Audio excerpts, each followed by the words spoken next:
อร่อยมากค่ะเพื่อนลองทำดูนะคะใช้มะนาวเป็นน้ำ dressing salad อร่อยมากค่ะ Hi guys, welcome back to my channel. Today I'm going to make a salad and all my ingredient is just the food left over. We got so many leftover from New Year's. สวัสดีค่ะเพื่อนๆทุกๆคนวันนี้พี่ติ๋มจะมาทำซาลัดนะคะซึ่งเป็นแบบไม่ง่ายเพราะว่าพี่ติ๋ม need to lose weight มากๆเลยค่ะซึ่งก็ไม่มีอะไรเยอะค่ะมาค่ะส่วนผสมเราก็มีคอนนะคะแล้วเราก็แอด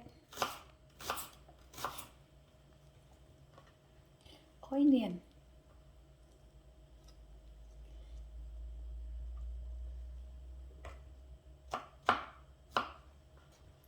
มัชรูม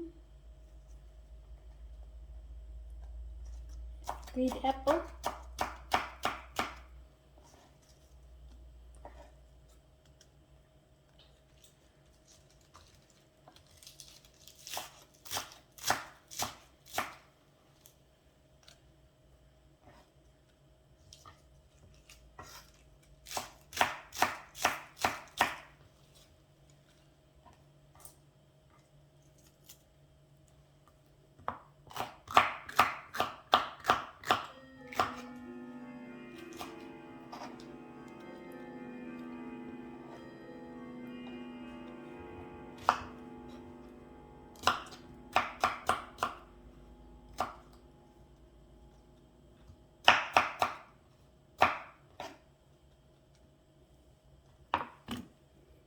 ก็แครอทค่ะ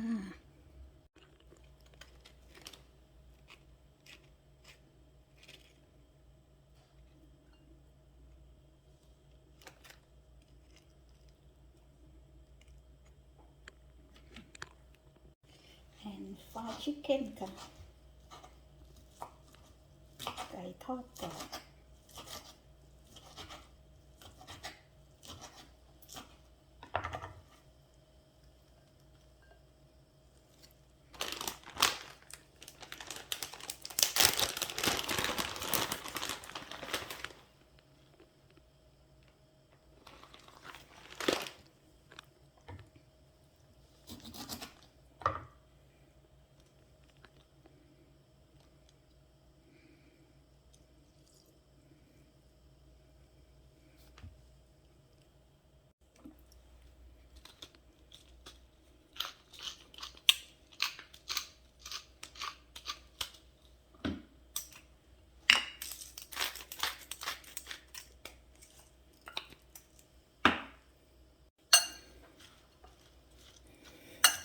ซึ่งพี่ติ๋มทำสลัดอันนี้ไม่ได้ใส่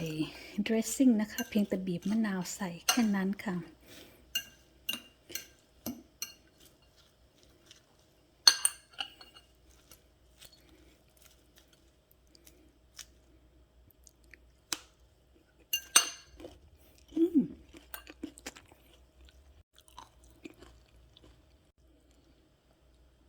เสร็จแล้วค่ะ homemade salad yummy